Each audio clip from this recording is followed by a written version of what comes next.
Pour les deux derniers types d'insertion, je vais revenir sur une page contenant beaucoup de texte. Je vais positionner mon curseur et je vais ajouter un tableau. Les tableaux disposent eux aussi de styles, qui bien sûr peuvent être secondairement modifiés, et sont représentés par le tableau lui-même, plus des lignes dirigeant les colonnes. Le gros point dans l'angle permet de saisir le tableau et de le déplacer. Et ici, vous avez les lignes supplémentaires. Donc, je vais remonter comme ça.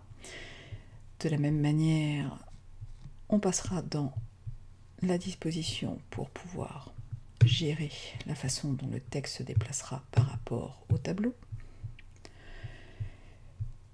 Et vous avez ici la rubrique tableau qui permet de changer de style à la volée. On gère le haut et le bas des tableaux, le nombre de colonnes d'en-tête, par exemple là il y en a une, je peux rajouter une ligne en bas de Toto par exemple. Il est possible de modifier la police de caractère, la structure du tableau, c'est-à-dire l'entourage, la couleur éventuelle du tableau. Il est possible aussi de mettre le nom du tableau. Alors, il faut d'abord l'activer et ensuite mettre en relief ce nom de tableau.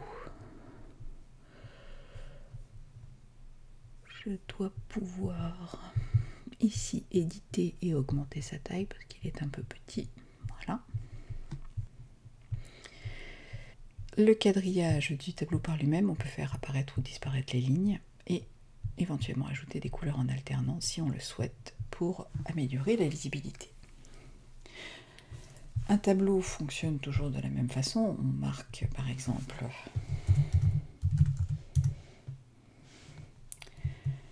il faut utiliser les flèches pour passer à la cellule d'après. Je vais d'ailleurs ajouter une colonne supplémentaire. Donc je fais un clic sur la petite flèche et je vais demander à ajouter une colonne. Je peux également agrandir le tableau en cliquant ici. Je vais par exemple ajouter une 6e colonne ou pas. La même chose, si je clique ici, je vais ajouter une ligne supplémentaire. On reviendra bien sûr sur les fonctionnalités de tableau plus en avant sur Numbers. Mais bon, globalement, Pages a hérité de presque toutes les fonctions de Numbers. Si par contre je mets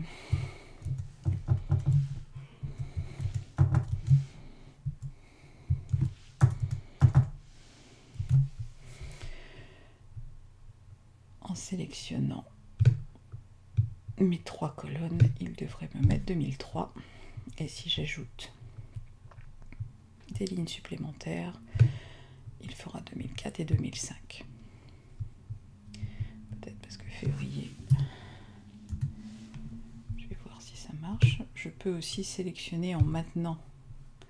Je clique sur une cellule, je maintiens le clic en me déplaçant. Je vais donc créer une sélection de 3.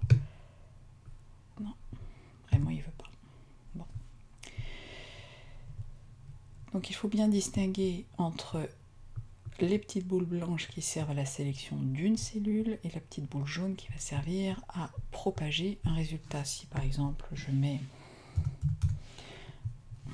bien sûr avec des chiffres c'est mieux, un chiffre je peux le propager, c'est-à-dire le reproduire sur toutes les lignes.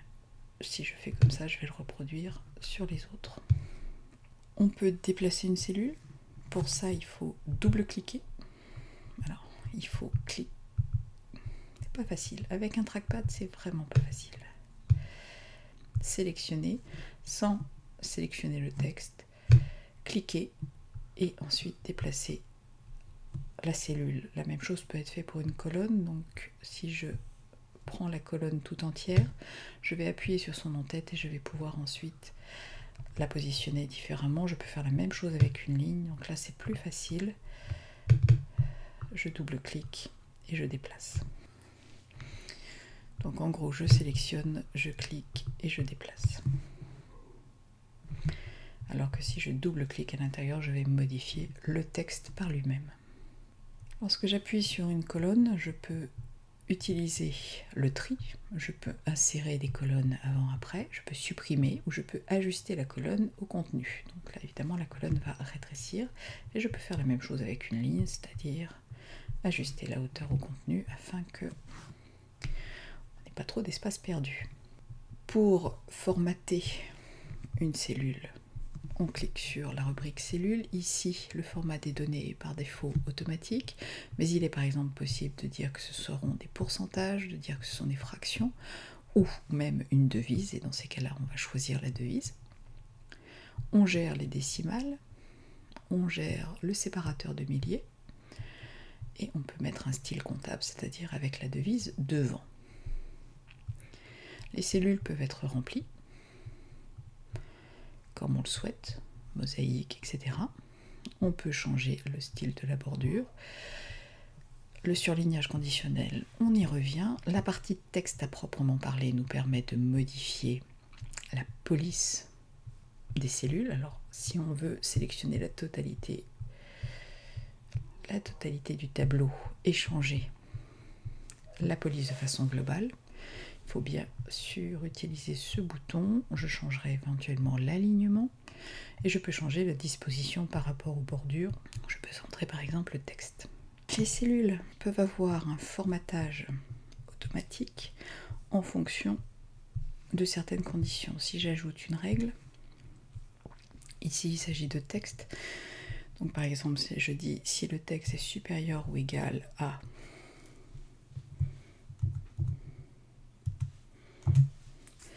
je souhaite avoir un remplissage, le texte en rouge. Donc là, vous voyez qu'il y a ici, la cellule forcément a été mise. Si je change maintenant son contenu, ah oui, pardon, c'était supérieur, donc si je change le contenu et que je mets 342, elle ne sera pas mise en rouge. Alors pour appliquer le surlignage conditionnel à la totalité des cellules, il faut bien sûr les sélectionner, chose que je n'avais pas faite. Donc je vais aller dans les règles, je vais supprimer, je vais rajouter une règle. Donc supérieur à 3425, remplissage vert, tout va être rempli sauf celui-ci. Si je change ici ce chiffre, il ne va pas rentrer. Je peux ajouter une deuxième règle, donc j'ajoute une règle. Inférieur à 50, remplissage en rouge. Donc là par exemple, je peux changer leur disposition, je peux supprimer directement une règle et vous voyez qu'il est possible de faire un tri pour des cellules contenant du texte, contenant des dates, des durées, ou toute cellule en la colorant si elle est vide ou non vide. Donc ça vous permet de faire des formatages conditionnels. Donc je vais dire terminé. Alors un tableau, ça n'a d'intérêt que si on y ajoute des calculs. Alors pour cela, c'est très simple. On sélectionne une cellule, on tape sur le chiffre, sur la touche égale et on bascule directement en mode de fonction. Par défaut, si je sélectionne cette colonne, il va me proposer de faire une somme, mais je peux bien sûr la changer en mettant par exemple une moyenne.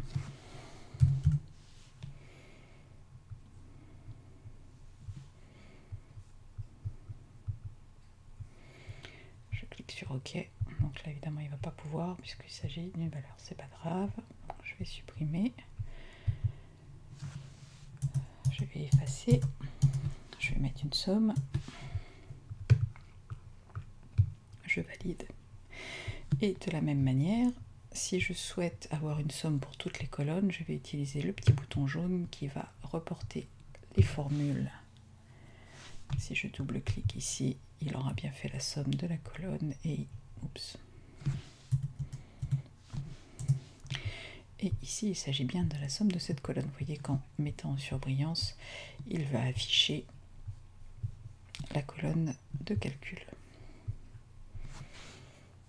Vous avez beaucoup de formules différentes. Je ne vais pas revenir sur ces formules. Statistiques, texte, trigonométrie, calcul de durée, de finances, et ainsi de suite. Alors la dernière chose qui nous reste, ce sont les graphiques. Donc, je vais me placer à un endroit. Je fais insérer un graphique. Ici aussi, j'ai le choix entre 2D, 3D et interactif. Alors on va rapidement faire du 2D. En insérant le tableau, vous avez accès à des styles de la même façon. Je peux d'ailleurs les faire défiler et les sélectionner ici. Donc sur mon graphique des styles, j'affiche ou pas le titre, j'affiche ou pas les légendes et je peux même mettre une bordure. Je peux changer tout ce qui est police, couleur de graphique, les espaces, le style de l'arrière-plan et l'ombré, et ainsi de suite. Ici, je change carrément de type de graphique. Si je souhaite modifier les données, je fais apparaître le tableau. Donc dans ce tableau, je vais modifier bien sûr la totalité. Il s'agit juste ici de données de démonstration. Vous pouvez modifier l'axis, les axes abscisse et ordonnée. Il est possible de redimensionner l'ensemble. Il est également possible de changer la disposition suivant le même principe. Vous pouvez également modifier les étiquettes, c'est-à-dire ajouter ici les valeurs. Si je fais apparaître, on voit que ce sont bien les valeurs des différents points. Je peux changer, si je le souhaite, leur type d'affichage, les symboles pour les données, les lignes de connexion si je les veux courbes ou si je les veux droites,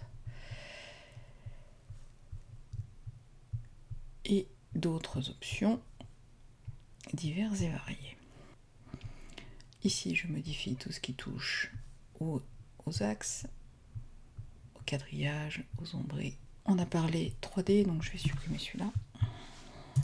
On a parlé 2D, on va parler 3D. Donc dans les graphiques 3D, ils ont des options supplémentaires. Je vais les mettre en couleur. On va mettre avec un reflet. Voilà. Sur les graphiques 3D, on a toujours des options de type. Vous avez ici une roue qui permettra de modifier l'inclinaison du graphique. Vous changez titre, légende, espace. Dans la rubrique scène 3D, on peut même changer la profondeur, c'est-à-dire l'épaisseur 3D du graphique, le style d'éclairage pour qu'il soit brillant par exemple, ou avec une faible lumière, une rotation, un ombré. Vous pouvez également modifier les axes, les étiquettes de valeur et encore une fois les options de disposition. Si l'on est sur un graphique de type circulaire, je peux également changer l'épaisseur. Je peux déplacer l'ensemble et je peux également saisir une des portions et la décaler si je souhaite la mettre en évidence. Je peux faire un éclaté. Donc il faut sélectionner la barre de camembert et la décaler. Les étiquettes elles-mêmes peuvent être modifiées. Je modifie les données du graphique. Et encore une fois, je peux faire effectivement des modifications des données. On va finir avec le dernier type qui est un nouveau type, à savoir le graphique interactif. Alors un graphique interactif, c'est un graphique, comme son nom l'indique, n'est pas fixe. Il comprend différentes données que l'on va afficher. Par exemple, là, il s'agit de données d'avril, mai, juin et juillet. Si je fais apparaître les données, vous voyez que il s'agit de deux régions.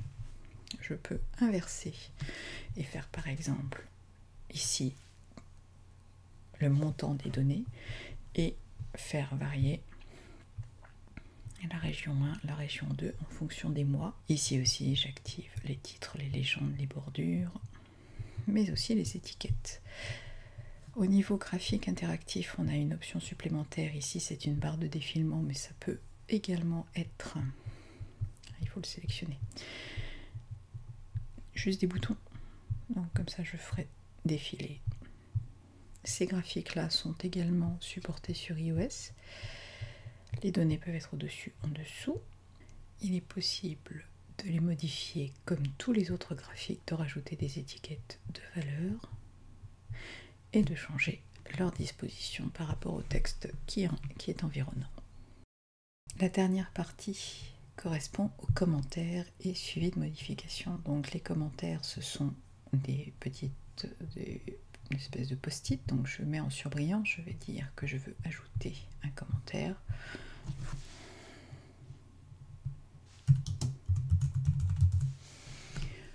À partir du moment où j'en ai mis un, j'ai une nouvelle barre qui apparaît.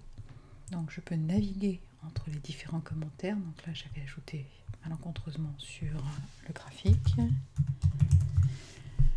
Et vous voyez que j'ai des flèches pour aller de l'un à l'autre. Outre les commentaires, il est également simplement possible de rajouter une mise en évidence en surlignage.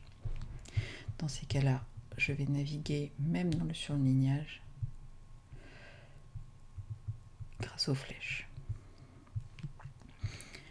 Ces commentaires sont attribués à DSM, ce que j'avais réglé dans les préférences, et comme on peut partager un document, il est possible d'avoir des commentaires issus d'autres personnes. À l'heure actuelle, il est important de savoir que si les commentaires sont supportés sur la version iOS, il n'en est pas de même sur le service iCloud en ligne. Donc si on partage le document en ligne, on va perdre tous les commentaires, et d'ailleurs le logiciel va le signaler. Si l'on souhaite pouvoir utiliser la fonction de commentaire tout en partageant le document, il faudra envoyer une copie et récupérer la copie, par exemple l'envoyer par mail. Et dans ces cas-là, on la récupère avec des commentaires et on aura une superposition de commentaires. Ça, c'est la fonction commentaire pure. Il y a aussi un suivi de modification. À partir du moment où vous activez ce suivi, toute modification sera signalée. Par exemple, là, je vais supprimer ce texte. Au lieu d'être supprimé, il apparaît avec une zone me disant que voilà, ici, ça a été supprimé tel jour. Si, par exemple, là, je vais changer la police, ici, je vais ajouter du texte. Il me signale que c'est du texte ajouté. Si je supprime un bloc, je vais pouvoir voir les différentes modifications qui ont été faites. Imaginons que je l'envoie ensuite à un professeur. Le professeur, lui, va voir les modifications et il va pouvoir les rejeter ou les accepter. Donc en mettant sur brillant, ça apparaît comme un commentaire, vous dites OK, et à partir de là, le texte est définitivement supprimé. Vous pouvez accepter modification par modification. Vous pouvez également décider de rejeter toutes les modifications ou d'accepter toutes les modifications. Et si vous êtes gêné par ces différents modules, vous pouvez également demander à marquer les modifications sans afficher les suppressions, ce qui permet de mieux se rendre compte des endroits qui ont été modifiés mais on ne voit plus le texte rayé. Vous pouvez également demander à n'afficher que la version finale, c'est-à-dire où on ne voit plus apparaître ajout et suppression. La couleur de l'auteur peut être modifiée si vous préférez que ça apparaisse en rose. Là, je vais refaire apparaître la totalité des modifications. Donc vous voyez, ma couleur est devenue rose. Je peux mettre en pause provisoirement. Ça n'est pas non plus disponible sur la version iCloud en ligne à l'heure actuelle. Donc il faudra le désactiver. Et il suffit de cliquer sur désactiver le suivi. Mais là, vous avez la possibilité d'accepter toutes les modifications d'un coup ou de les rejeter. Et dans ces cas-là, vous pouvez le partager tranquillement. On peut choisir de masquer ou d'afficher les commentaires si ils sont gênants directement avec le menu présentation. On va finir avec les fonctions de partage et les fonctions d'export. À partir du moment où vous êtes sur iCloud, bien sûr, vous avez déjà partagé avec vous-même le document, c'est-à-dire que si j'ouvre mon appareil iOS, donc là par exemple, je vais enlever le format. Donc ça c'est l'iPad. Si j'ouvre Pages, il c'est la première fois, donc je vais passer par le mode de configuration. Il me propose d'utiliser iCloud et d'afficher mes documents. Je vais masquer les conseils. Il est en train d'importer la totalité des documents. Je vais ouvrir celui-ci, qui est celui que j'ai ouvert sur le Mac. Imaginons que je fasse une modification.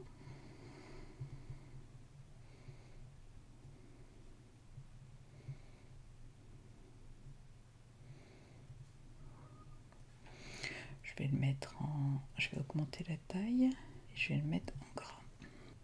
Si je ferme le document, vous voyez qu'il est uploadé vers le cloud.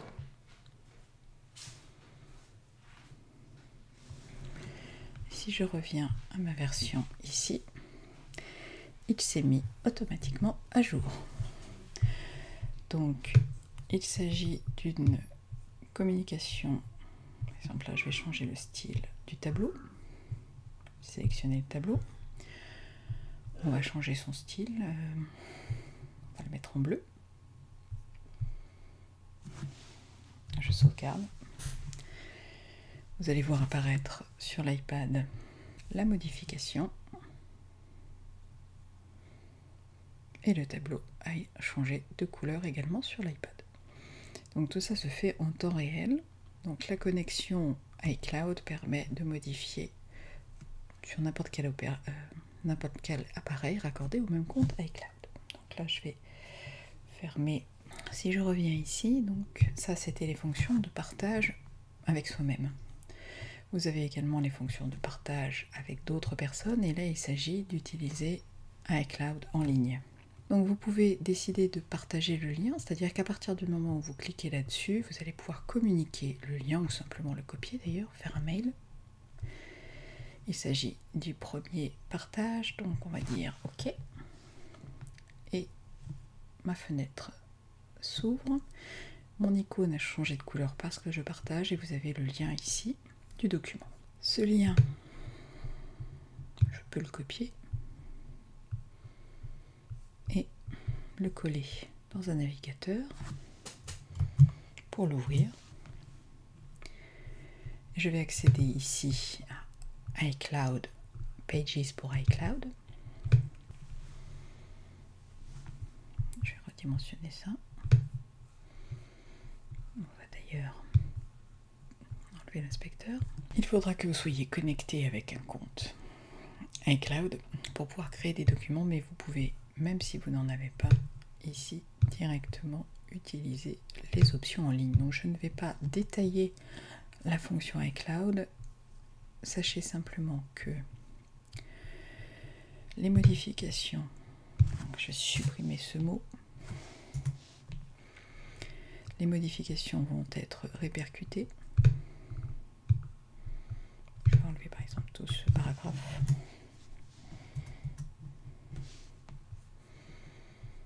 Et je vais appliquer un style différent. J'ai presque les mêmes réglages que sur Pages lui-même. Une fois que j'ai fini, je quitte, je ferme. J'ai pas besoin de sauvegarder. Alors en sachant que c'est pas aussi rapide qu'avec iOS, mais c'est quand même, vous voyez, là, le temps que je referme mail, il a fait la mise à jour automatiquement. La rubrique partagée permet de voir ici les préférences. Il est possible de recopier le lien si on veut envoyer à quelqu'un d'autre.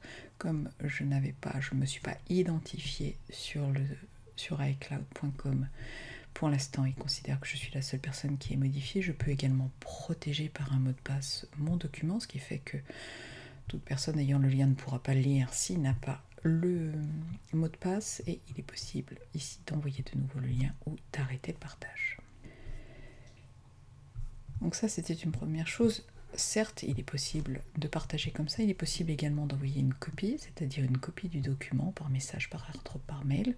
Cette copie, elle, pourra utiliser les commentaires et le suivi des modifications, mais il faudra ouvrir la copie qui vous sera retournée pour bien sûr pouvoir bénéficier de ces annotations. Ça, c'était la partie partage en ligne. Bien sûr, Pages permet d'exporter, de sauvegarder et d'exporter le document. Quelle que soit l'option que je vais choisir, je vais avoir la même fenêtre. Je peux exporter en PDF plus ou moins avec mot de passe, en format Word, toujours protégé par mot de passe et avec 2 formats différents, en format texte pur, c'est-à-dire non formaté, en format EPUB et en format Pages 09, c'est-à-dire la précédente version de Pages. Le format EPUB me permet d'ajouter en plus une catégorie, d'utiliser la première page comme couverture de livre si j'ai mis un joli graphique ou si j'ai mis une jolie image. Si je clique sur suivant, je vais le mettre sur le bureau, il exporte. Donc avoir une icône. Certains réglages ont été modifiés. Bien sûr, il s'agit juste d'un format EPUB et non pas d'un format enrichi, donc on ne va pas avoir tous les paramètres.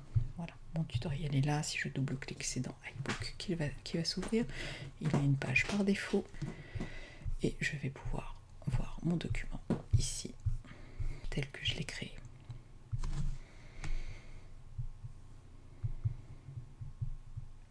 Outre ces options d'export, il est possible d'exporter en archive et il sera bien sûr possible de l'enregistrer comme un modèle ou de l'imprimer. On va bien sûr pouvoir imprimer. Si on se rend une seconde sur la configuration, il est possible là de déterminer les marges du document, ligature, l'entête et pied de page ainsi que l'orientation de la page, et ceci va s'appliquer à toute imprimante. Une remarque, à l'heure actuelle, iCloud Beta, donc le service de iWork en ligne, ne fonctionne pas sur les appareils iOS, c'est-à-dire que si vous recevez un lien sur un appareil iOS, il ne permettra pas d'ouvrir Safari mobile. Donc ça n'est pas encore compatible et pour l'instant, le service est toujours en bêta. Par contre, les différents graphiques, y compris les graphiques améliorés, sont eux parfaitement compatibles iOS à condition d'ouvrir avec Pages sur iPad. Donc si vous devez modifier un document, il faut se faire envoyer une copie pour pouvoir le faire directement avec le logiciel. Voilà qui va conclure notre tour d'horizon et prise en main de Pages. Bien sûr, il y aura d'autres modifications. J'essaierai de faire une vidéo à ce moment-là s'il y a des fonctions importantes qui sont ajoutées. Je me pencherai également sur Pages sur iPad. Mais pour ma part, je vous retrouve bientôt pour un nouveau tuto. Bye bye!